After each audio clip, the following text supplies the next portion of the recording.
கண்ணியம் நிறைந்த அன்பார்ந்த நேயர்களே, அப்போ ஒருவருக்கொருவர் ஒத்தாசையாக இருக்க வேண்டும். ஒருவருக்கொருவர் நாம் எந்த விதமான துன்பத்தையும் விளைவித்து விடக்கூடாது. ஒருவருக்கொருவர் நாம் துன்பத்தை விளைவித்தால் அதனுடைய பாதிப்பு எந்த அளவிற்கு இருக்கிறது என்பதை கண்மணி நாயகம் ஸல்லல்லாஹு அலைஹி வஸல்லம் வரலாற்று நிகழ்வு நமக்கு ஒன்று உணர்த்துகிறது. நபிகள் நாயகம் ஸல்லல்லாஹு அலைஹி வஸல்லம் அவர்கள் வீட்டிலே அமர்ந்திருக்கிறார்கள். அவங்க வீடுன்னு சொன்னா ரொம்ப தூரத்தில் இல்ல, பள்ளியாசல் பக்கத்திலே தான். அப்போ ரசூலுல்லாஹி ஸல்லல்லாஹு அலைஹி வஸல்லம் அவர்கள் அமர்ந்திருக்கும் பொழுது ஒரு ஜனாசா ஒன்று கொண்டு வரப்படுகிறது. ரசூலுல்லாஹி ஸல்லல்லாஹு அலைஹி வஸல்லம் அவர்களுக்கு இந்த தகவல் கிடைக்க பெற்றவுடன் தொழுகை நடத்துவதற்காக வெளியிலே வந்தார்கள். 2 எடுத்து வைத்து முன்னால் வந்த நபிகள் நாயகம் ஸல்லல்லாஹு அலைஹி வஸல்லம் அவர்கள் இறந்துவிட்ட இந்த நண்பர் சிலரிடம் கடன் வாங்கியிருப்பதாக நான் அறிகிறேன், அது உண்மையா, அதுவும் திருப்பி செலுத்தப்படவில்லை என்றும் நான் அறிகிறேன், அது உண்மையா என்று நபிகள் நாயகம் ஸல்லல்லாஹு அலைஹி வஸல்லம் அவர்கள் கேட்கிறார்கள். அப்ப கூடியிருந்த நண்பர்கள் எல்லாம், யா ரசூலல்லாஹ், இவர் கடன் வாங்கியிருந்தார், ஆனால் அந்த கடனை திருப்பி செலுத்தவில்லை. ஒருத்தட்ட கடத்தை வாங்கிட்டு கொடுக்காம போயிட்டா அது எவ்வளவு பெரிய பாவம். அப்போ நபிகள் நாயகம் ஸல்லல்லாஹு அலைஹி வஸல்லம் அவர்கள் இப்படி கேட்கிறாங்க, கடன் வாங்கியிருந்தாரு, திருப்பி கொடுத்துட்டாரா இல்லையா? கொடுக்கலங்கிறத தான் நான் செய்தி விட்டேன், கொடுத்துட்டாரா இல்லையா அப்படின்னு ரசூலுல்லாஹ் கேட்கிறாங்க. இப்போ நண்பர்கள் எல்லாம், யா ரசூலுல்லாஹ், அவர் என்ன செய்யல, கொடுக்கல அப்படின்னு சொல்றாங்க. இப்போ ரசூலுல்லாஹி ஸல்லல்லாஹு அலைஹி வஸல்லம் அவர்கள் அந்த கடனை ஈடு செய்வதற்கு ஏதாவது சொத்தை விட்டு சென்றுள்ளாரா என்று கேட்கிறார்கள். அப்போ சஹாபாக்கள் நண்பர்கள் எல்லாம் சொல்லுகிறார்கள், இல்லை யா ரசூலுல்லாஹ் என்று சொல்லுகிறார்கள். தந்தை பட்ட கடனை தன் கடனாக ஏற்றுக்கொள்ளும் நிலையில் அவருக்கு ஏதேனும் குழந்தைகள் இருக்கிறதா, மகன் யாராவது இருக்கிறார்களா என்று கேட்கிறார்கள். நண்பர்கள் சொல்லுகிறார்கள், இல்லை யா ரசூலல்லாஹ், கடன் அடைக்கிறதுக்கு சொத்தை விட்டு போகல, அவர் வச்சிருக்க கடனை அடைக்கக்கூடிய அளவிற்கு பிள்ளைகளும் அவர்கிட்ட கிடையாது. இந்த 2 பதிலை கேட்ட நபிகள் நாயகம் ஸல்லல்லாஹு அலைஹி வஸல்லம் அவர்கள் சொன்னார்கள், அப்படியானால் உங்கள் சகோதரருக்கு நீங்களே தொழுகை நடத்தி கொள்ளுங்கள் என்று கூறிவிட்டு நபிகள் நாயகம் ஸல்லல்லாஹு அலைஹி வஸல்லம் அவர்கள் தன்னுடைய வீட்டிற்கு சென்று விட்டார்கள். ஸல்லல்லாஹு அலைஹி வஸல்லம் அவர்கள் அவ்வாறு சென்றது நண்பர்களுக்கு பெரும் வியப்பையும் திகைப்பையும் ஏற்படுத்தியது. ஏன் அப்படின்னு கேட்டா, நபிகள் நாயகம் ஸல்லல்லாஹு அலைஹி வஸல்லம் அவர்கள் பாவிகளுக்கு கூட தொழுகை நடத்தி இருக்கிறார்கள். ஆனால் இப்பொழுது இறந்திருக்கக்கூடிய இந்த மனிதரோ மிகவும் ஈமானிய நூறானியத்து நிறைந்த ஒரு மனிதர். குர்ஆனுடைய ஆயத்து சொல்லுகிறது, இஸ்தக்ஃபிர் லஹும் அவ் லா தஸ்தக்ஃபிர் லஹும் இன் தஸ்தக்ஃபிர் லஹும் லா யக்ஃபிரல்லாஹு லஹும். அவர்கள் தங்களுக்கு தாங்களே அநீதம் விளைவித்துக் கொண்டால் அவர்கள் உங்களிடம் வந்து அவர்களுக்கும் அல்லாஹ்விடம் பிழை பொறுக்க மன்றாடி அல்லாஹ்வுடைய தூதரும் அவர்களுக்காக பாவ மன்னிப்பு பொறுக்க வேண்டினால் அவர்கள் அல்லாஹ்வை பிழை பொறுப்பவனாகவும் அருள் புரிபவனாகவும் காணுவார்கள் என்று அல்லாஹ் கூறுவான். அப்ப அல்லாஹ்வுடைய கூற்றுக்கிணங்க அடியார்களுக்கெல்லாம் பரிந்துரைக்க வேண்டிய அண்ணலாரே அந்த ஏழை சஹாபிக்கு தொழுகை நடத்த மறுத்துவிட்டால் அவர் எவ்வாறு நல்ல முறையிலே கரை சேருவது? அப்போ ரசூலுல்லாஹ்ட்ட போய் யாராவது பாவ மன்னிப்பு கேளுங்க அப்படின்னு சொன்னாங்கன்னா ரசூலுல்லாஹ் அல்லாஹ்விடத்துல துஆ செய்வாங்க. அப்படி துஆ செய்யும் பொழுது அல்லாஹ் பாவத்தை மன்னிப்பான். குர்ஆனுடைய ஆயத்து அவ்வாறு சொல்லுகிறது.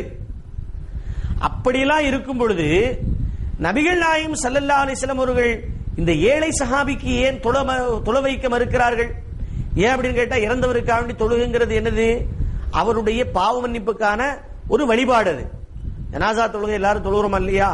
அந்த தொழுகையினுடைய அர்த்தம் என்ன அப்படின்னு கேட்டீங்கன்னா, இறந்துவிட்ட மனிதனுடைய பாவம் பிழை பொறுப்பதற்காக வேண்டி நாம என்ன செய்யறோம், அங்க போய் அல்லாஹ்விடத்திலே துஆ செய்கிறோம், பிரார்த்தனை புரிகிறோம். அதுதான்.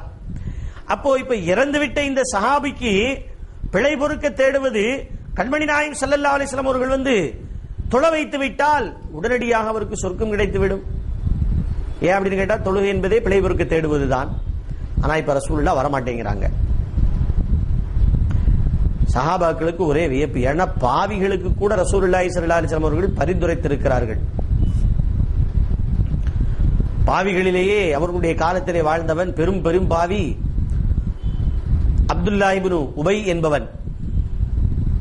இவன் எப்படிப்பட்டவன் கேட்டா, ரசூலுல்லாவை கொல்ல வேண்டும், ரசூலுல்லாவை ஒழிக்க வேண்டும் என்று கங்கணம் கட்டி திரிந்தவன். இவனுடைய மகன் அப்துல்லா இப்னு உபையுடைய மகன் மிக நல்ல ஒரு சஹாபி, ரொம்ப ரசூலுல்லாஹ் மேல முஹப்பத்தும் அன்பும் கொண்ட ஒரு மனிதர் அந்த சஹாபி. ஆனா அப்துல்லா இப்னு உபை தான் என்ன செய்யறவன், ரசூலுல்லாஹ் ஒழிக்க வேண்டும் என்று கங்கணம் கட்டி தெரிந்தவன். இவன் இறந்து இவனுடைய உடல் பள்ளிவாசலுக்கு கொண்டு வரப்பட்டது. அவனுக்கு தொழுகையை நடத்துவதற்காக அன்னலார் ஸல்லல்லாஹு அலைஹி வஸல்லம் அவர்கள் விரைந்து சென்றார்கள். அப்பொழுது உமர் ரலியல்லாஹு அன்ஹு அவர்கள் அவர்களை வழிமறித்து, அண்ணலே தாங்களா இவனுக்கு தொழுகை நடத்தப் போகிறீர்கள் என்று கேட்கிறார்கள். அப்போ ரசூலுல்லாஹி ஸல்லல்லாஹு அலைஹி வஸல்லம், ஆமா நான் தான் தொழுகை நடத்த போறேன் அப்படின்னு சொல்றாங்க. இப்போ கருணை நபி ஸல்லல்லாஹு அலைஹி வஸல்லம் அவர்களிடத்திலே, யா ரசூலுல்லாஹ் இவனுக்கு தொழுகை நாங்கள் நடத்தக்கூடாது, ஏன் அப்படின்னு கேட்டா, இவன் உங்களை ஒழிக்க வேண்டும் என்று வேடம் போட்டு திரிந்த வேடதாரிகள் முனாஃபிக்குகளுடைய தலைவனாக இருக்கிறான். இஸ்லாமியர்களின் நல்லதொரு மக்களின் மஷ்வராக்களை ரகசியங்களை எதிரிகளுக்கு விலைக்கு விற்றவன். இதையெல்லாம் விட அண்ணலே பெருமானே, உஹதுடைய களத்திலே தாங்கள் கொல்லப்பட்டதாக வதந்தியை பரவவிட்டவன். முகமது ஸல்லல்லாஹு அலைஹி வஸல்லம் அவர்கள் கொல்லப்பட்டு விட்டார், இனி அவர் வழி நிலை நிற்காது, எனவே அவரை பின்பற்றியவர்கள் தங்களின் பழைய மார்க்கத்திற்கே திரும்பி விடுங்கள் என்று அரை கூவல் விட்டான். அத்தோடு மட்டுமல்லாது, எங்களினும் உயிரினும் மேலான அண்ணலே தங்களை கொல்லுவதற்கு பல தடவை இவன் முயற்சி செய்திருக்கிறானே. ஒரு சமயம் தாங்கள் காட்டு வழியாக தனியாக வந்து கொண்டிருக்கும் பொழுது தங்கள் மீது கொரில்லா போர் முறையிலே திடீர் தாக்குதலை மேற்கொண்டவன் இவன். எங்களுக்கு அவன் செய்த இன்னல்களை எல்லாம் நாங்கள் பொறுத்துக் கொள்கிறோம், ஆனால் அண்ணலே அவன் தங்களுக்கு செய்த கொடுமைகளை எங்களால் பொறுத்துக் கொள்ள இயலாது, எனவே தயவு செய்து அவனுக்கு தொழுகை நடத்த வேண்டாம் என்று ஹஜ்ரத் உமர் ரலியல்லாஹு அவர்கள் கெஞ்சுகிறார்கள். அவர்களின் வேண்டுகோளை செவிமடுத்த கருணையை உருவான காத்தமுன் நபி ஸல்லல்லாஹு அலைஹி வஸல்லம் அவர்கள், உமரே, வேடதாரிகளுக்கு பாவ மன்னிப்பு கேட்கும் விஷயத்தில் அல்லாஹ் எனக்கு எந்த விதமான தடை உத்தரவும் போடவில்லை. நீர் பாவ மன்னிப்பு கேட்டாலும் கேட்காவிட்டாலும், அவர்களுக்காக வேண்டி 70 தடவை நீங்கள் பாவ மன்னிப்பு கேட்டாலும் அல்லாஹ் சொல்லுகிறான், அவருடைய பாவத்தை மன்னிக்க மாட்டேன் என்றுதான் சொல்லுகிறான். என்னை பாவ மன்னிப்பு கேட்க வேண்டாம் என்று சொல்லவில்லை. அதனால அவனுக்கு பாவ மன்னிப்பை பெற்றுத்தரக்கூடிய அந்த தொழுகையை நான் போய் தொழ வைக்கிறேன் அப்படின்னு சொல்லிட்டு தான் ரசூலுல்லாஹ் போவாங்க. போய் தொழ வச்சாங்க. தொழு வச்ச பிறகு அல்லாஹ்வுடைய ஆயத்தும் இறங்கியது. லா தக்கும் அலா கபரிஹி, நபியே இனிமே என்ன செய்யக்கூடாது, அவர்கள் போன்ற யாராவது முனாஃபிக்குகள் இறந்தால் அவர்களுடைய கபருக்கு நீங்கள் செல்லக்கூடாது, அவர்களுக்காக வேண்டி நீங்கள் தொழுகை நடத்தக்கூடாது என்ற சட்டத்தை எல்லாம் அல்லாஹ் தஆலா அதற்கு பிறகு இறக்கினான். இப்பொழுது இறை மறுப்பு ஸல்லல்லாஹு அலைஹி வஸல்லம் அவர்களுக்கு கஷ்டம் கொடுத்த அவர்களுக்கெல்லாம் தொழ வைத்த நபிகள் நாயகம் ஸல்லல்லாஹு அலைஹி வஸல்லம் அவர்கள் இந்த ஏழை சஹாபிக்கு நல்ல பண்பாடு நிறைந்த இவருக்கு ரசூலுல்லாஹி ஸல்லல்லாஹு அலைஹி வஸல்லம் அவர்கள் தொழ வைக்க மறுக்கிறார்களே என்றுதான் கவலைப்பட்டுக் கொண்டு சஹாபாக்கள் எல்லாம் யோசித்துக் கொண்டிருக்கிறார்கள். செய்வதறியாது திகைத்திருந்த பொழுது நபிகள் நாயகம் ஸல்லல்லாஹு அலைஹி வஸல்லம் உடைய வீட்டிற்கு சென்று சமூகம் சென்று ஹஜ்ரத் அலி ரலியல்லாஹு அன்ஹு அவர்கள் சொன்னார்கள், அண்ணலே, இந்த நண்பர் வாங்கியிருந்த கடனுக்கு ஒரு வழியும் செய்துவிட்டு போகவில்லை என்பதால் தானே அவருக்கு தொழுகை நடத்த மறுக்கிறீர்கள் அண்ணலே என்று கேட்கிறார்கள்.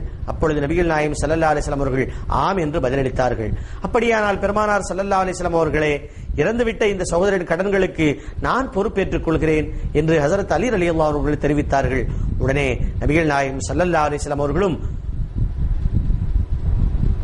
நான் தொழுகையை நடத்துகிறேன் என்று வந்து தொழுகையை நடத்திய வரலாறு ஹதீஸிலே நமக்கு பதிவு செய்யப்பட்டிருக்கிறது.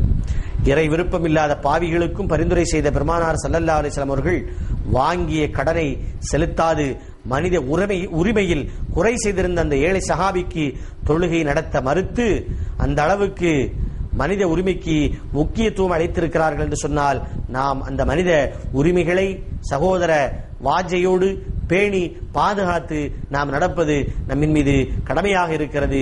அல்லாஹ் அப்படிப்பட்ட நல்ல வாய்ப்பை நமக்கு வழங்குவானாக. ஆமீன்.